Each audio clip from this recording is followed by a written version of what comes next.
पिछली एपिसोड में मैंने जिक्र किया कि जब मैं मरी में पोस्टेड था, सिविल सर्विस के ज़माने की मैं यादाश्तें आपसे शेयर कर रहा हूँ।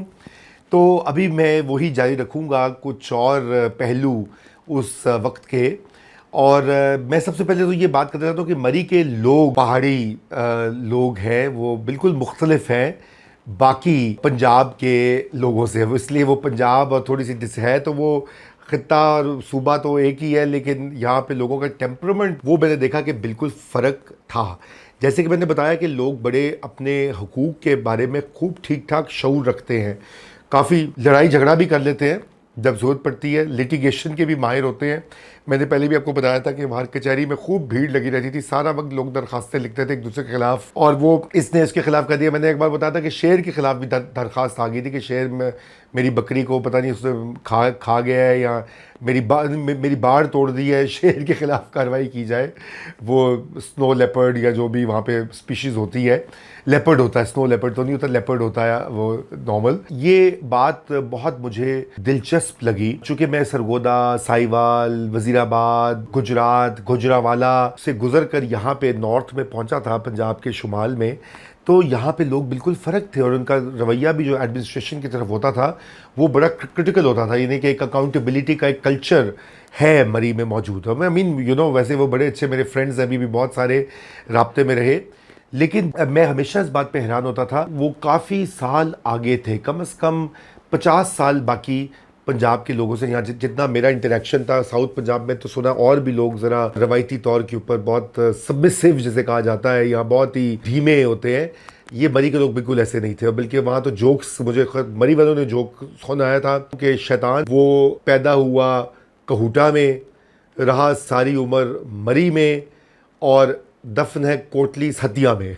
तो कोटलीस हतिया का मैं इसलिए जिक्र कर रहा हूँ कि मुझे इजाफी चार्ज कोटलीस हतिया का भी मिला है। 1-1.5 साल वहाँ पे कोई असिस्टेंट कमिश्नर नहीं था, तो कोटलीस हतिया के भी मैं असिस्टेंट कमिश्नर था।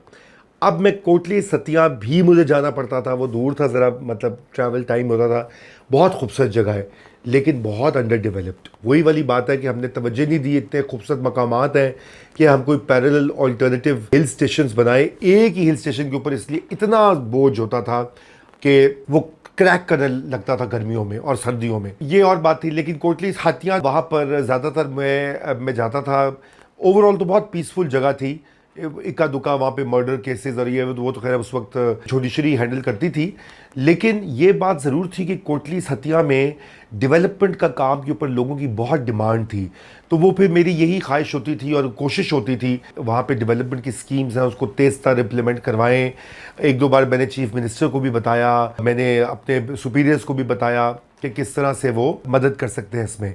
मैं इसमें ये भी बात थोड़ी ऐड करूँ कि मेरे जो डिप्टी कमिश्नर थे मोस्टली शुमाइल अहमद ख्वाजा थे उस दौरान में। बाद में एक और साहब आ गए थे, उन्होंने शुमाइल ख्वाजा की जगह चार्ज लिया था। लेकिन शुमाइल ख्वाजा एक बड़े यंग डायनामिक डिप्टी कमिश्नर थे और बहुत फ्रेंडली उनका मिजाज था, और we got along very well. वो मेरी कदर भी करते थे, चूँकि वो उनको ये ख्याल था कि मैं कुछ पढ़ा लिखा हूँ, तो इसलिए वो मेरी बात को सुनते भी थे, मुझसे पूछते भी थे, आपको तो ये पता होगा, आपको तो ये पता होगा। और फिर अल्टीमेटली ये हुआ कि बहुत से जो फैसले होते थे शुमाइल ख्वाजा साहब के, वो मैं उनसे कहता था कि देखें सर, जब तक मैं आपको एक ख़त बाजी करूँगा, मैं ख़त आपको भेजूँगा, आप उसको पढ़ेंगे, आप अपने पीए को देंगे कि इसका जवाब बनाओ अप्रूवल का, तो क्यों ना आप ऐसे करें कि आप मुझे ये पावर्स दे दें कि मैं फॉर डिप्टी कमिश्नर साइन कर दूँ, मैं आपको फ़ोन पे बता दूंगा। तो उन्होंने कहा ठीक है तुम कर लो। और फिर ये हुआ कि बहुत सारी ऐसी चीज़ें जो ऑर्डर्स हैं वो मैंने फॉर डिप्टी कमिश्नर करके साइन करना शुरू कर दिया, बिकॉज वो मुझ पर ट्रस्ट करते थे। और जाहिर बात है कि मैं तो उनको बहुत पसंद करता था, तो मुझे जितना उन्होंने इंकरेज किया, उनकी सपोर्ट के बगैर वाकई में मेरा इतना अच्छा टेन्योर ना गुजरता, बिकॉज ही वॉज वंडरफुल। बाद में वो बहुत आला ओहदों पर भी रहे, पंजाब में भी, फेडरल लेवल के ऊपर भी, और मैं बहुत कदर करता हूँ उनकी और उनकी इस साथ का, क्योंकि ये एक अच्छा बॉस मिलना मैं समझता हूँ बहुत बड़ी चीज़ होती है किसी भी शोबे में, लेकिन सरकारी नौकरी में तो बहुत अहम होता है, क्योंकि बॉसेस देन मेक और ब्रेक योर करियर। लेकिन जो कमिश्नर उनके ऊपर थे सफदर जावेद सैयद साहब, वो ज़रा थोड़े से टेढ़े मिजाज के आदमी थे। अब तो वो मैंने सुना कि वो अल्लाह को प्यारे हो गए, खुदा उनको जन्नतुल फिरदौस में जगह दे, लेकिन वो ज़रा पुराने रवायती किस्म के अफसर थे, बड़ा उनका वो जाहो जलाल था वगैरह वगैरह। तो ये मैंने इसलिए जिक्र किया कि डिप्टी कमिश्नर के चूँकि मुझे बहुत सपोर्ट हासिल थी, इसलिए मैं बहुत सी चीज़ें खुद से भी इनिशिएटिव्स ले लेता था। बिल्कुल ही मैं वेट नहीं करता था कि ऊपर से कोई क्लियरेंस आएगी, ऑर्डर आएगी। और मेरा स्टाइल जो था यहाँ पे यही था कि किस तरह फाइल को पहिए लगाए जाए, मलिक रियाज वाले नहीं, ये नॉर्मल सिस्टम के पहिए लगाए जाए कि तेज़ी से फैसले हो और उन पर अमल दरामद हो। और इसीलिए बहुत सी चेंजेस मैंने की। एक तो मैंने ये भी इंट्रोड्यूस किया कि मैंने पहले भी आपको बताया था कि मैंने लोगों को, अपने सब स्टाफ को कहा कि अगर आप अंग्रेज़ी में ख़त या फरमान नहीं जारी कर सकते तो आप उर्दू में कर दीजिए, क्या बिग डील है। उर्दू भी हमारी कौमी ज़बान है, सरकारी ज़बान है, क्या ये अंग्रेज़ी के ऊपर आप तकिया कर रहे हैं। तो उसका फ़ायदा हुआ, बहुत सारी जल्दी में काम होना शुरू हो गया। जो एक ऑफिशियल लेटर या कुछ और, उसको 2 दिन लगते थे, 3 दिन लगते थे, अब वो धड़ाधड़ निकलना शुरू हो गए। बल्दिया के भी काम इस तरह, नोटिसेज, अनाउंसमेंट्स, शो कॉज, ये वो सब उर्दू में कर दिया। ये मैंने अपनी तरफ से एक इनोवेशन की। उर्दू से वैसे भी मुझे शगफ़ और मोहब्बत तो बहुत पुरानी है, तो यहाँ मैंने कहा उसको भी इसमें लाया जाए। लेकिन जहाँ पे मुझे थोड़ी सी तकलीफ़ दे अमर हुआ वो ये कि चूँकि अब देखिए, मैंने आपको बताया था कि शहबाज शरीफ साहब का ये ख्याल था कि चूँकि मरी एक ऐसी पहाड़ी पे कायम है जहाँ पे की मिट्टी सॉफ्ट है, उसको सॉफ्ट सॉइल कहा जाता है, कि जो कि प्रेशर में, वेट से, बिल्डिंग के वेट से या ज़लज़ले में या किसी फ्लड में वो बैठने का इस्तेमाल होता है। यानी कि अगर खुदा ना खासा लैंडस्लाइड्स वहाँ होती थी कभी कभी, तो अगर वो पूरी रिज जो है मरी कश्मीर पॉइंट से लेकर पिंडी पॉइंट या वाइस वर्सा, अगर उस रिज के ऊपर ज़्यादा वेट पड़ेगा तो वो बैठेगी और वो बहुत नुकसानदेह साबित होगी।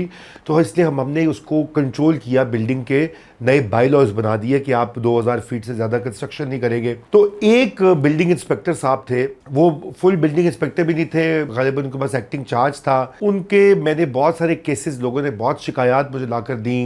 उसमें एक तो वायलेशन थी इस रूल की, रिश्वत की एलिगेशंस भी थी। फिर वो मैंने उसकी स्पीडी इंक्वायरी की, उनको मौका दिया अपनी सफाई पेश करने का, सारा प्रोसेस किया और उनको मैंने डिसमिस कर दिया। अब मैंने उनको डिसमिस कर दिया और मैंने कहा देखिए, मैं अकाउंटेबिलिटी कर रहा हूँ, सिस्टम को क्लीन अप कर रहा हूँ, क्योंकि ये इतना बड़ा मसला है, यहाँ पे ज़िंदगी मौत का सवाल है, इसकी मरी की फ्यूचर का सवाल है। लेकिन क्या हुआ, वो गए वहाँ पे रावलपिंडी कमिश्नर ऑफिस, क्योंकि लोकल गवर्नमेंट डिपार्टमेंट के अंडर आती हैं ये सारी म्यूनसिपल कमेटीज़, कॉरपोरेशंस। वहाँ से उन्होंने जो मेरा ऑर्डर था उसके ऊपर स्टे ले लिया या रिवर्सल करा दिया और बहाल हो गए with in a few months. 3 से 4 महीने लगे और मेरे लिए वो बहुत ही डीमोरलाइजिंग था। वहां पे पता नहीं क्या चला होगा, सिफारिश चली होगी, रिश्वत चली होगी, मुझे नहीं पता। एक दाढ़ी वाले साहब होते थे एडिशनल कमिश्नर वहां पे रावलपिंडी में, जिन्होंने ये फैसला किया था बकौल बाकी लोगों के। तो इसलिए ये भी मुझे हमेशा ये होता है कि हमारे यहाँ सिर्फ बज़ाहिर मजहबी एक टच होता है, उसके ऊपर फोकस किया जाता है, अखलाकियात है, हुस्न कारकर्दगी है, और जो आपका कॉन्डक्ट है उसके ऊपर कोई तवज्जो नहीं होती। तो वो एक पॉइंट था कि जब मैं बहुत सच पटाया भी था और मैंने इस चीज को देख लिया कि यहाँ पे तो इस सिस्टम की सफाई करना तो बड़ा मुश्किल है, क्योंकि ये मैंने 3-4 लोगों को और भी किया था। खैर कुछ लोग तो जो मैंने फारिग किए थे, डिसमिस किए थे, वो तो नहीं हो सके बहाल, लेकिन ये सबसे अहम था। उसकी वजह ये कि ये वायलेशन खुलेआम होती थी। देखिए ना, वो हम एक ऑर्डर पास करते थे, वो जाके वहां पे इजाजत दे देते थे कि जी हाँ बना ले, एक और मंजिल बना ले, क्योंकि होटल वाले या फ्लैट्स बनाने वाले या समर होम्स बनाने वाले वो सरमायादार लोग होते थे, उनके पास खूब ढेर सारे पैसे होते थे, रिश्वत खिलाना कोई मसला ही नहीं होता था। ये बहुत गोल्ड माइन थी वहां पर। अगर मैं पैसे बनाना चाहता तो काफी करोड़ों की, उस जमाने में 25 साल पहले की बात करूं, अपॉर्चुनिटीज थी। बहरहाल बहुत से लोगों ने मुझे कहा तुम बेवकूफ थे, तुमने ये नहीं किया। खैर मैंने ऐसा नहीं कभी सोचा। ये वो पॉइंट था कि मैं थोड़ा सा बददिल हुआ। और फिर मैंने आपको बताया वो मुशर्रफ का आते ही जो सारी पॉलिसी रिवर्सल हुआ, और फिर उसने तो सिस्टम ही बदल दिया। डिस्ट्रिक्ट मैनेजमेंट ग्रुप था जो आपके पाकिस्तान एडमिनिस्ट्रेटिव सर्विस था, डिप्टी कमिश्नर का ओहदा खत्म हो गया, वो DCO बन गए। ये सारी चीजें एक साथ हो रही थी और मैं बहुत ही कॉन्ट्रडिक्शन में था अंदर कि ये सिस्टम कहाँ जाएगा, ये कैसा आगे जाएगा, मेरा मुस्तकबिल क्या होगा। क्या मैं सारी उम्र यही पुश एंड पुल करता रहूंगा कि एक चीफ मिनिस्टर आएगा, वो मुझे अच्छा समझेगा, मुझे सारा रूम देगा, मैं सारी चीज़ों पे अमल दरामद करूंगा और उसके बाद कोई माशाल्लाह लग जाएगा, सब कुछ रिवर्स हो जाएगा, या गवर्नमेंट बदल जाएगी, एक और सिविलियन गवर्नमेंट आ जाएगी, वो पिछली गवर्नमेंट के सारे ऑर्डर रिवर्स कर देगी, या मैं किसी को फारिग करूंगा, या मैं अपने से क्लीन अप का प्रोसेस करूंगा, उसमें रोड़े अटका दिए जाएंगे बाय द हायर अप्स और बाय पॉलिटिकल एग्जीक्यूटिव और आउटसाइड इन्फ्लुएंसेस। तो ये एक फैसला था कि क्या उम्र भर इस जिद्दोजहद का मैं हिस्सा बनना चाहता हूं। अच्छा, फिर ये कि आप उसके बारे में ज्यादा खुल के बात भी नहीं कर सकते थे। आप एक सिस्टम का हिस्सा होते हैं, आपको सीनियर्स की ताजीम लाजिम होती है और ऊट पटांग बातें भी कर रहे होते हैं तो वो भी आप पे लाजिम होता है। अच्छा, दूसरा थोड़ा सा अफसोसनाक वाकया ये था कि ये जो अब एक बनी है, आप लोग गए होंगे मरी एक्सप्रेस वे जिसे कहा जाता है, एक पैरेलल रोड है पहुंचती है इस्लामाबाद से। एक तो पुराना रूट है रावलपिंडी था मरी का, और एक ये जो नई मोटरवे टाइप एक्सप्रेस वे बनी है। तो इसकी इस वक्त फिजिबिलिटी बन गई हुई थी और बिल्डिंग डिपार्टमेंट, हाईवे डिपार्टमेंट, सारे लोग बड़े कीन थे कि इसको बनाया जाए। उस वक्त नवाज शरीफ साहब भी बहुत कीन थे, ज़ाहिर बात है उनकी, तो मैंने आपको बताया ना, उनको तो जो शौक था, मरीज का ख़ास पेट प्रोजेक्ट था कि भाई यहाँ पे तेज़ गाड़ी चले, इधर से भी चले, टूरिस्ट भी आए, उनकी वाह वाह भी हो, बल्ले बल्ले, ठीक है, पॉलिटिकल लोगों का ही होता है। तो उसमें एक जो चीज़ नहीं हुई थी वो उसकी एनवायरमेंटल इम्पैक्ट असेसमेंट, EIA, यानी कि उसके ऊपर मैं भूल नहीं रहा तो 10 से 20 हज़ार दरख्त वो उनकी कटाई होनी थी। तो जनाब वो 10 से 20 हज़ार दरख्त, फिर मैं तो वहाँ से ट्रांसफ़र हो गया, वो दरख्त काटे गए, एक्सप्रेस वे भी बन गई, एनवायरमेंटल इम्पैक्ट असेसमेंट भी नहीं हुई।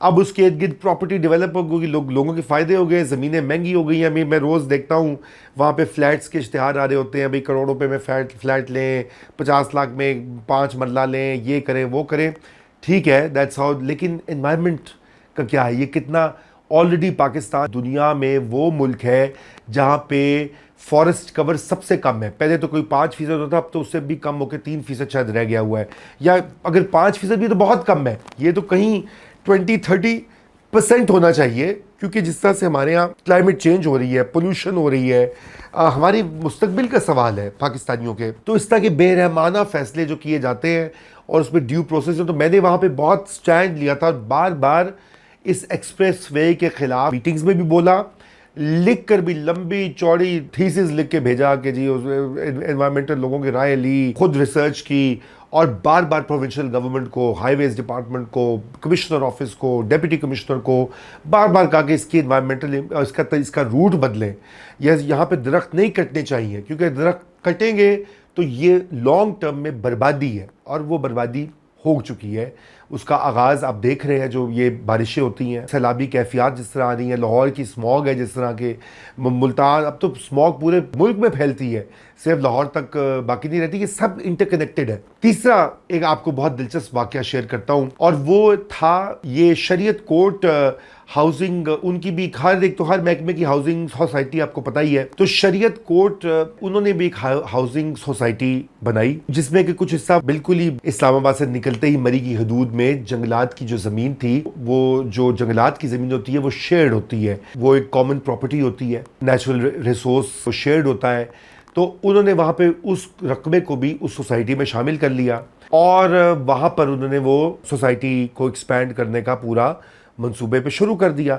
मुझे इसके बारे में दरख्वास्त आई, वहाँ के लोगों की दरख्वास्त आई, मैंने उसके ऊपर कार्रवाई की, नोटिस लिया, मैं वहाँ गया, वहाँ पर मैंने उसको सील कर दिया, उनका जो था दफ्तर, और एक वकील साहब थे, बहुत ही नामवर वकील थे, वो वहाँ पर उनका भी घर था उसके करीब ही। तो उन्होंने कहा मैं आपकी मावनत करूँगा, आप बिल्कुल सही कर रहे हैं, और ये बिल्कुल गलत है, जंगलात की लैंड को नहीं होना चाहिए, ये कॉमन प्रॉपर्टी है, फॉरेस्ट लैंड है, स्टेट लैंड है, वगैरह वगैरह।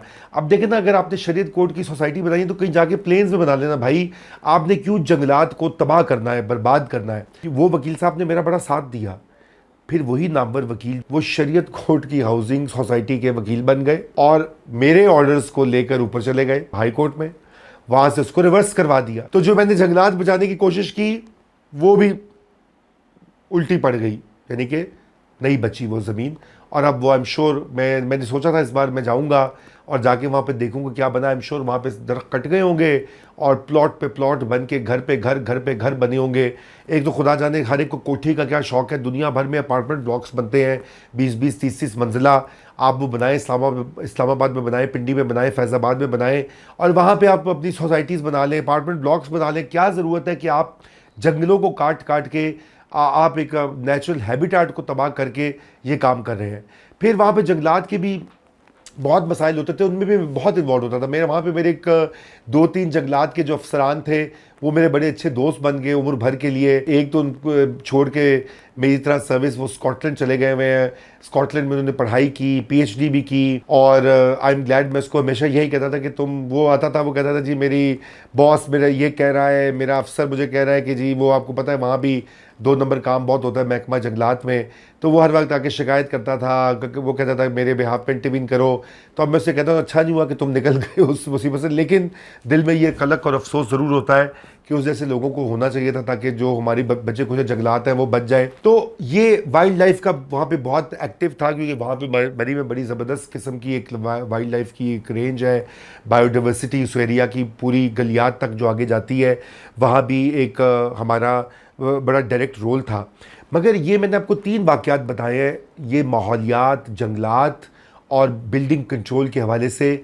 और मैं समझता हूँ जहाँ पे मैंने सोचा कि मुझे वक्ती खुशी हुई महसूस कि मैंने कुछ किया है, बड़ी मेहनत करके केस बना के। मैं ये जो अभी जज हैं इस्लामाबाद हाई कोर्ट के जस्टिस इसहाक, इनके वालिद थे सरदार इसहाक जो कि पिंडी के टॉप क्रिमिनल लॉयर थे।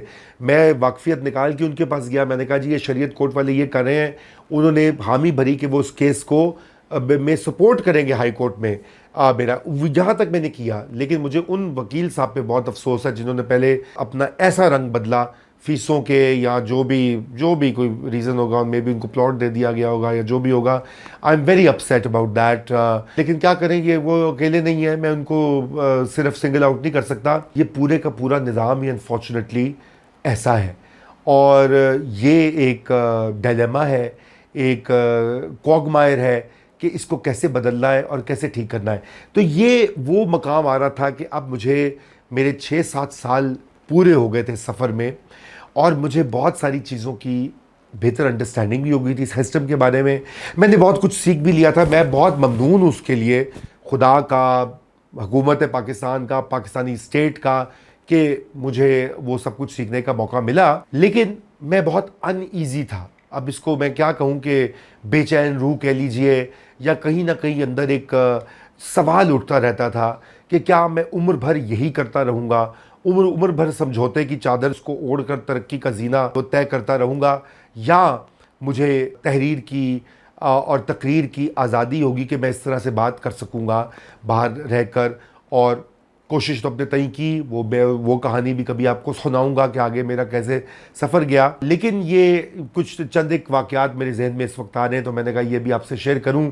और फाइनली ये मैं भी आपको बताऊं कि ये जो हाउसिंग सोसाइटीज़ अभी बहुत सारी, ये कोरंग नाला और ये सब मरी से अटैच था, जहाँ पे आता है पानी ऊपर से, और वहाँ पे अब हाउसिंग सोसाइटियाँ उनके ऊपर बना के उनको या तो उनको महदूद कर दिया गया है या उनको पोल्यूट कर दिया गया है। अगर आप रावलपिंडी इस्लामाबाद से सफ़र करें मरी की तरफ, तो आपको जा बजा हाउसिंग सोसाइटीज़, बेदरेग हाउसिंग सोसाइटीज़ के लाइसेंसेस दिए गए हैं बग़ैर सोचे समझे, धौंस पर, रिश्वत पर, लालच पर। चलिए हाउसिंग नीड है, मैं इस बात को मानता हूँ कि लोगों ने, मिडिल क्लास ने अपने घर बनाने हैं, उनको चाहिए हाउसिंग, लेकिन वो बेहतर तरीके से तो भी हो सकते हैं। उसमें कुदरती नालों को, नदियों को, दरियाओं को बंद करने का, उनको तबाह करने का तो मंसूबा शामिल नहीं होना चाहिए। और ये हो गया है। यही वजह है कि अगर आप अब कभी जाएँ तो मरी का क्या हाल हो गया है। जो वहाँ पर मैं तस्वीर देखता हूँ, काफ़ी अर्से से तो नहीं गया, लेकिन बीच में मैं गया था एक बार, और बस दिल टूट जाता था कि वो दुकानों पे दुकानें, होटल पे होटल, मंजिलों पे मंजिलें। और इस वक्त मैं समझता हूँ खुदा न खास्ता, और मैं अल्लाह करे कि मेरी बात बिल्कुल गलत हो, कि खुदा न खास्ता कभी वहाँ पे बहुत ज़्यादा फ्लड्स आएँ या कोई हल्का सा भी अर्थक्वेक आए, तो मरी की जो रिज है, जो पहाड़ी है, वो बहुत वल्नरेबल है। वो एकदम वहाँ पे बहुत बड़ी तबाही आ सकती है। पता नहीं उसकी तैयारी भी की है कि नहीं की है। और मेरी ये इस्तदा होगी मौजूदा जो एडमिनिस्ट्रेशन और पंजाब की गवर्नमेंट है कि वो उसके ऊपर गौर करे, क्योंकि ये 25 साल पहले हम इस पर बहुत फ़िक्रमंद थे, और आज तो हालात कहीं से कहीं जो है वो ख़राब हो चुके हैं। मेरे बाद जो आए बहुत सारे असिस्टेंट कमिश्नर्स और एडमिनिस्ट्रेटर्स, मैं उनके भी काम, मुझे वहाँ से जो मेरे थे वहाँ पर दोस्त और कुछ बल्दिया के अंदर भी लोग थे, फ़ोन करके बताते रहते थे। वो भी मैं क्या बताऊँ, मैं किसी की गीबत नहीं करना चाहता, लेकिन मुझे बहुत तकलीफ़ हुई कि शॉर्ट टर्म फ़ायदे के लिए या जो भी सिफारिश के लिए ऐसे फ़ैसले किए गए जो कि बहुत ही अफसोसनाक थे। ये 2007 की बात है कि एक अंडर कंस्ट्रक्शन बिल्डिंग जो थी मरी माल पर, वो कोलैप्स हो गई और 4 इंसानी जानें ज़ाया हो गई। और ये लेटर ईसा दाऊद पोता हैं, इस्लामाबाद में हमारे दोस्त हैं, बहुत नामी दानिश्वर भी हैं। तो उन्होंने ये जाकर सुप्रीम कोर्ट में भी ख़त पहुंचाया। ये यूनिक हाइट्स है, 11 स्टोरी स्ट्रक्चर, जो कि उस वक्त के तहसील नाजिम जो थे खुर्शीद अब्बासी, उन्होंने ये इजाज़त दे दी थी। हालांकि जो ओरिजिनल प्लान था उसमें सिर्फ 2 फ्लोर बनाने की इजाज़त थी, और सुप्रीम कोर्ट ने ये ऑर्डर दिया कि इस स्ट्रक्चर को डिमोलिश किया जाए, तो वो लेकिन नहीं हुआ। ये उन्होंने ईसा ने ख़त लिखा था। तो मैंने कश्मीर पॉइंट के ऊपर ये था स्ट्रक्चर, तो मैंने ईसा दाऊद पोता को ये, जब उन्होंने मुझे ये भेजा, कुछ साल, बड़े साल हो गए हैं, तो मैंने उनको ये लिखा। मैंने कहा मैं 2000 तक मरी का असिस्टेंट कमिश्नर रहा, और इस दौरान मैंने इस इमारत को सील करके इसके इन्हदाम का हुक्म दिया। मेरे हुक्म के ख़िलाफ़ खुर्शीद अब्बासी सुप्रीम कोर्ट गए, और एक बेंच ने मेरे फैसले को बरकरार रखा। याद रहे, सुप्रीम कोर्ट तक ये केस गया था। ये भी मेरी विक्ट्री है छोटी सी। और इस पर मुकम्मल अमल दरामद का हुक्म दिया। हमने एक मंजिल गिरा दी, और फिर खुर्शीद अब्बासी ने म्यूनसिपैलिटी को यकीन दहानी करवाई कि बाकी काम खुद मुकम्मल करेगा, ताकि बाकी ढांचे को महफूज रखा जाए। इस दौरान मेरा तबादला हो गया, और देखते देखते जब मैं अक़वाम मुत्तहिदा के साथ था, तो यही शख्स तहसील नाज़िम बन गए। और ये जब डेवोल्यूशन प्लान जो जनरल मुशर्रफ का था, उसके तहत वो बने, और उन्होंने दोबारा स्टार्ट कर दी कंस्ट्रक्शन। शहबाज शरीफ के दौर में जिनके साथ मुझे काम करने का मौका मिला, हमने नई तामीरात पर पाबंदी लगाई, कई गैर कानूनी इमारतें रोकी और गिरा दी, और ख़िलाफ़ वर्जियों के कॉम्प्रोमाइज़ के ऊपर, कंपाउंड करने के ऊपर, ये कॉम्प्रोमाइज़ करने के ऊपर भी पाबंदी लगा दी। मैंने तो बाई लॉज भी बनाए कि नई तामीर रहाइशगाह हैं 2000 मुरबा फिट से ज़्यादा नहीं होंगी, और लेकिन लोकल गवर्नमेंट डिपार्टमेंट और तामीराती माफिया ने इस अमल में रुकावटें डाली, और मेरा जानशीन जो आए बहुत सारे, कई 3-4, वो भी कुछ ज़्यादा दिलचस्पी नहीं रखते थे। मकामी जो तामीराती माफिया है और लोकल जो अदलिया है, उनका गठजोड़ उस वक्त भी था। वो हर चीज़ पे स्टे देते थे, सिविल जजेस, और हमारे इक़दामात को हमेशा वो रोकते थे। यहाँ तक कि म्यूनसिपैलिटी के वकला भी अपने ही मोक्कल के मौक़िफ़ को नुकसान पहुँचाते थे। यानी कि जो लोग हमारे लीगल एडवाइज़र थे, वो भी हमारे ख़िलाफ़ वहाँ पे काम करते थे। मैं आपको बता रहा हूँ जो चैलेंज का हालात ऐसे थे। काले कोट वाली जो बरादरी जो बाद में बड़ी एक्टिव हो गई, उनका यही हाल था। मैं अदलिया के आज़ादी के दावों के बारे में बहुत शक्की हूँ, क्योंकि ज़ाती दुश्मनियाँ और रंजिशें मुझे मुतासिर नहीं करती। मैंने 2007 में लिखा था, जब लॉयर्स मूवमेंट पीक पर थी। मैं तब यकीन करूँगा जब किसी सही केस में अदलिया सही फ़ैसला देगी। तो ये मुझे याद आया, ये ख़त मैंने उनको लिखा था, तो मैंने कहा ये आपसे मैं शेयर करूं, क्योंकि ये अभी हम जो गुफ्तगू मैं आपसे कर रहा था, ये उससे रेलेवेंट है। तो देखिए, अब मैं ये तो जो बात कर रहा हूँ कि ये कितनी इंसानी जानों के लिए ये ख़तरे की बात है, और यही हमारा रियासत का क्या काम है, सिक्योरिटी और जानो माल का तहफ़्फ़ुज़ है। तो अगर वो सही कवानीन नहीं बनाएगी, उन पर अमल दरामद नहीं करेगी, तो कैसे ये मामला होगा। ये छोटा सा मैं इसलिए बता रहा हूँ कि ये मरी एक माइक्रोकॉज़म था, अंग्रेजी में जिसे कहा जाता है, एक मिनिएचर पेंटिंग की तरह था। पूरे पाकिस्तान का उसमें हर मसला था। उसमें सिफारिश का कल्चर, उसमें वीवीआईपी कल्चर, उसमें धौंस धांधली, उसमें रिश्वत का बाजार, उसमें अदलिया, वकला और माफिया का गठजोड़, हर चीज़ डेली बेसिस के ऊपर नेविगेट होती थी, और उसको पार करना, अबूर करना एक बहुत दुश्वार अमल था। और यही वजह है कि जैसे मैंने पहले आपको अर्ज़ किया कि पाकिस्तान में हर शहर की ये कहानी है, हर बड़े शहर, छोटे शहर की ये कहानी है, हर गवर्नमेंट डिपार्टमेंट की कहानी है। ये सिर्फ मैं आपको वाक़यात सुना रहा हूँ, ये उसका सिर्फ मसला नहीं है। लेकिन बहरहाल मेरा तो काम था आपके साथ मैं अपने तजुर्बात शेयर करूँ। ये कुछ मैं अपनी यादाश्त को भी तेज़ कर रहा हूँ। मैंने कहा इससे पहले धुंधला जाए तो बेहतर है कि चीज़ें रकम बंद हो जाए, कलम बंद हो जाए। कलम बंदी तो बाद में होगी, अभी तो वीडियो बंदी हो रही है, तो वीडियो बंद हो जाए, और जो देखने वाले हैं वो भी कुछ उससे सीखें, या हो सकता है आपको पसंद आए कि ना पसंद आए। पसंद आए तो अपने कमेंट ज़रूर दीजिए, नीचे फीडबैक भी दीजिए। और मैं ये सफ़र जारी है सिविल सर्विस का, क्योंकि इसके बाद जो पड़ाव आता है वो मैं मकामी यानी पाकिस्तानी सिविल सर्विस से इंटरनेशनल सिविल सर्विस में पहुंच जाता हूं। कैसे पहुंचा, कब पहुंचा, ये कहानी आगे। आज के लिए इतना ही। खुदा हाफिज़।